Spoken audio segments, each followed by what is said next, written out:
d'abord, le plan de trading de la semaine avec, comme chaque lundi, à 12h30, les analystes d'IG qui nous accompagnent. Vincent Bois est avec nous pour démarrer cette semaine. Bonjour et bienvenue Vincent. Bonjour. Bon, une ambiance globalement qui reste plutôt positive. On va parler des marchés actions, bien sûr, mais ce qui frappe, c'est quand même l'écrasement de la volatilité qu'on peut observer sur les marchés actions. Alors, le phénomène n'est pas nouveau, mais franchi de nouvelles étapes en la matière. Oui, c'est vrai. On a remarqué depuis quelques semaines, c'est tous les vendredis, on a une forte chute du VIX.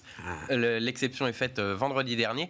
Est-ce que cela changera la course du VIX ou pas? Mais c'est vrai qu'on est revenu sur les niveaux de février 2020. Février 2020, donc avant le confinement en Italie, qui a donc causé une hausse de la volatilité un peu sur tous les marchés. Donc c'est tout de même extrêmement surprenant. Mais les marchés de l'autre côté progressent. Le S&P continue de progresser. Donc bien sûr, ça va de pair. Mais il y a des risques sur les marchés et pour autant, les investisseurs semblent ne pas en voir de risque. Donc c'est plutôt positif pour tout le monde, en tout cas pour les investisseurs et pour les indices. Mais il pourrait y avoir justement un changement de polarité sur le VIX, parce que lorsqu'on le voit justement de nouveau plus bas, c'est à ce moment-là qu'il peut y avoir un risque sur le marché. Il faut comprendre, le VIX au plus bas, c'est aussi, pour certains investisseurs, des achats de protection à bon compte. On peut acheter des puts pas chers aujourd'hui sur le marché, c'est ça, Vincent? Oui, tout à fait, des puts et se protéger. Et on voit d'ailleurs des mécanismes importants. Alors actuellement, c'est plutôt des calls qui sont achetés sur les marchés, puisque on voit quand même que beaucoup sont encore à la vente, même si petit à petit la psychologie est plutôt à l'achat. On a vu l'indice Nasdaq 100, on voit les fonds d'investissement, les flots de cash qui arrivent dans les fonds d'investissement. Donc c'est plutôt à l'achat, mais il y a encore de l'autre côté certains puts, certaines personnes qui voient bien entendu la politique monétaire qui à terme va probablement avoir un impact sur l'économie et sur les marchés. Ça va être le grand sujet de la semaine, effectivement, avec les réunions de Banque centrale devant nous. Et cette question, où va le dollar, avec la parité euro-dollar qui reste évidemment un indicateur de marché très important. Vincent, je le disais, depuis le mois de mai, le début du mois de mai, la dernière réunion de politique monétaire de la Fed, quand Jérôme Powell signalait l'idée d'une pause, l'euro-dollar était plutôt entre 1,10 et 1,11. Plusieurs semaines après, on le retrouve, alors on l'a retrouvé à moins de 1,07, on le retrouve là entre 1,07 et 1,08. Oui, on reste finalement dans ce range qu'on a depuis novembre de l'année dernière, qui évolue en fonction des commentaires des membres de la Fed, parce qu'on a vu qu'il y avait des commentaires un peu différents qui ont amené tantôt à une légère correction sur les marchés et le lendemain finalement un discours différent qui amène à une baisse. Donc ici, on a l'euro-dollar qui bouge en fonction probablement surtout du dollar américain et de la Fed, et donc le rendez-vous, comme vous le disiez juste avant, ce rendez-vous de la Fed qui est pris mercredi pourrait amener à une première volatilité sur cette paire, et puis la BCE le lendemain pourrait en amener une seconde. Donc là, sur 4 jours, on a l'inflation américaine le mardi, la Fed le mercredi, la BCE le jeudi, et puis l'inflation en zone euro vendredi. Donc on devrait avoir une certaine volatilité. Pour le moment, probablement le début de semaine pourrait être plutôt en faveur d'une poursuite de la hausse sur l'euro-dollar, puisque le dollar américain pourrait être un peu à la baisse. On a une inflation qui va reculer très probablement sur les États-Unis, et donc une poursuite de cette euphorie qui devrait se poursuivre dans les prochains jours jusqu'à Powell, parce que pour le moment les taux vont rester les mêmes, très probablement, c'est ce qu'on attend en tout cas. Il ne surprend que peu les marchés.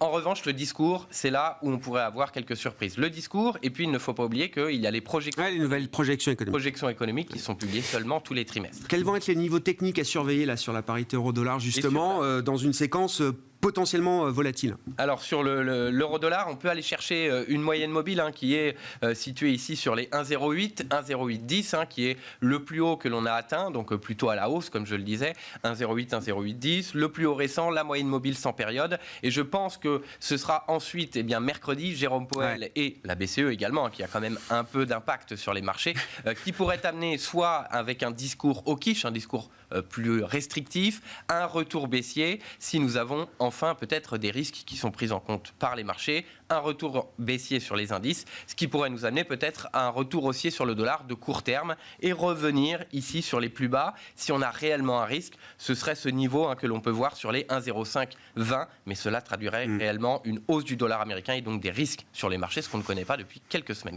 Bon, séquence Banque centrale évidemment qui va être cruciale pour les prochains jours et les prochaines semaines sans doute. Du côté des indices actions, le phénomène quand même, c'est la poursuite du rattrapage du marché américain américain avec un S&P, alors qui rejoint d'autres indices qui ont déjà rebondi de plus de 20% par rapport à leur point bas, notamment les indices européens, le Nikkei également, et désormais le S&P 500 qui est revenu à 20% et plus de ses points bas récents qui avaient été marqués en octobre 2022. C'est ça. Tout à fait, mi-octobre, on avait eu un short squeeze où l'inflation était au-dessus et puis finalement tout le monde était en short, en tout cas tout le monde vendait et le marché avait fortement rebondi et c'était le point bas que l'on voit sur le graphique. Ici, il est tout à fait, en tout cas on le voit très bien, cette baisse et puis retour haussier immédiat.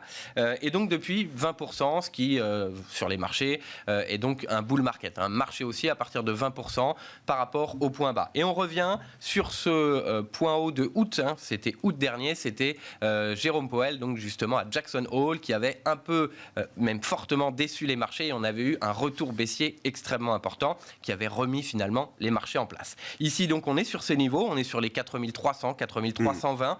On peut-être en début de semaine, avant Jérôme Powell, encore une fois, c'est vraiment le point pivot. C'est pas le pivot de la Fed, mais peut-être pour les marchés.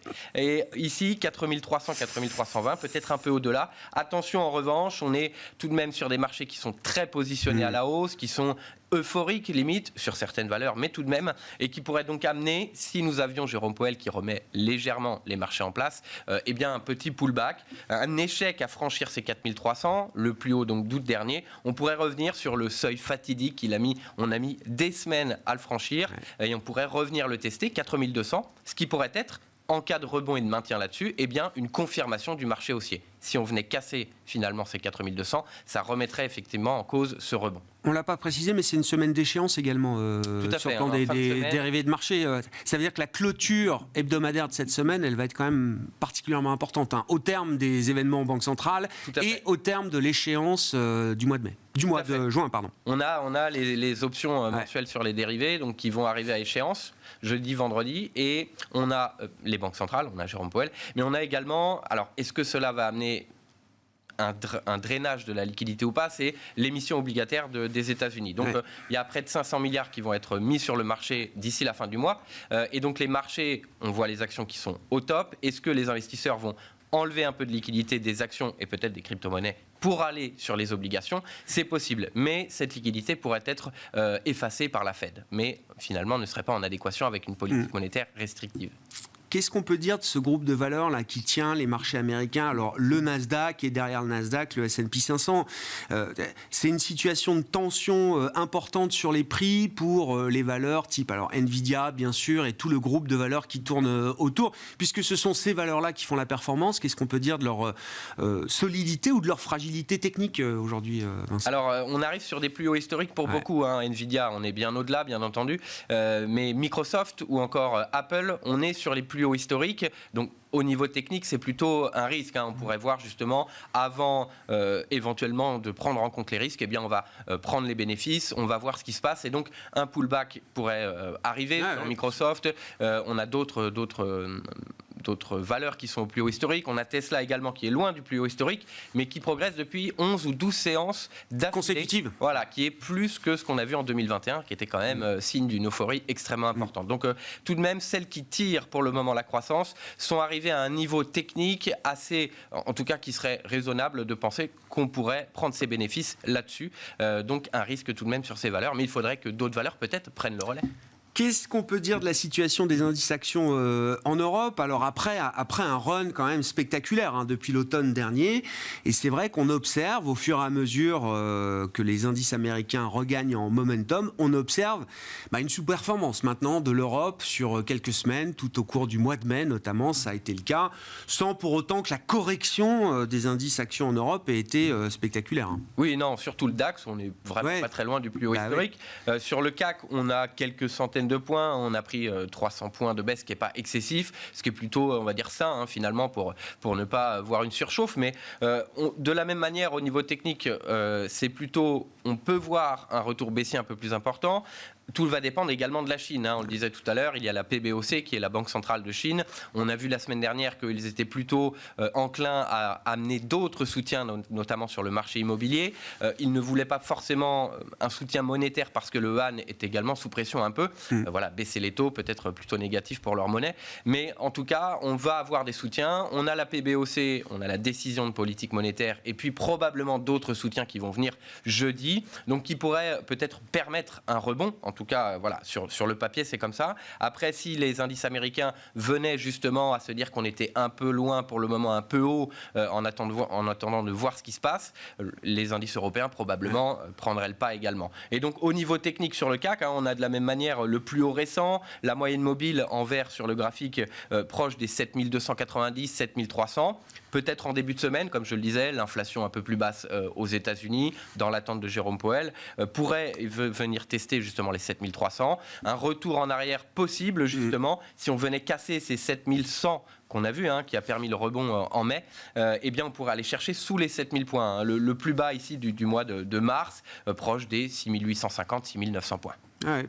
Effectivement, donc ce risque de retracement un peu plus marqué, il existe toujours aujourd'hui, d'autant qu'un des moteurs essentiels du marché parisien et donc du marché européen, le luxe, connaît un coup d'arrêt à l'inverse de la tech américaine. On a souvent comparé les deux groupes de valeurs.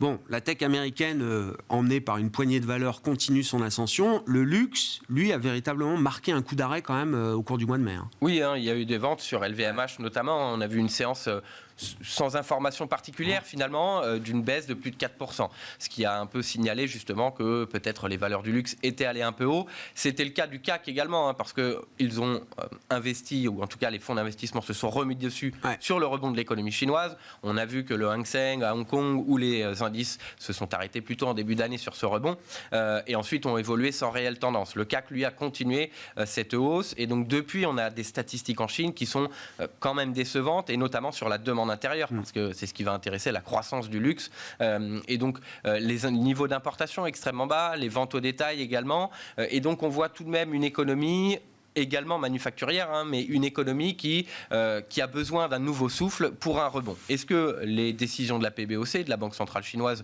ou les soutiens budgétaires vont suffire? Peut-être, mais attention tout de même au risque, avec des valorisations qui sont allées assez haut, notamment dans le luxe. On aura cette semaine une réunion du côté de la Banque centrale chinoise, et puis toute une série de données relatives au mois de mai en provenance de Chine concernant la consommation, les ventes au détail, la production industrielle, le niveau d'investissement également déployé au cours du mois de mai. Ce seront évidemment des informations importantes pour les investisseurs au milieu de cette séquence Banque centrale. Fed, décision mercredi, jeudi la Banque centrale européenne, la Banque centrale chinoise, et vendredi la Banque du Japon. Merci beaucoup Vincent. Merci. Vincent Bois avec nous chaque lundi, les équipes d'IG pour le plan de trading de Smart Bourse.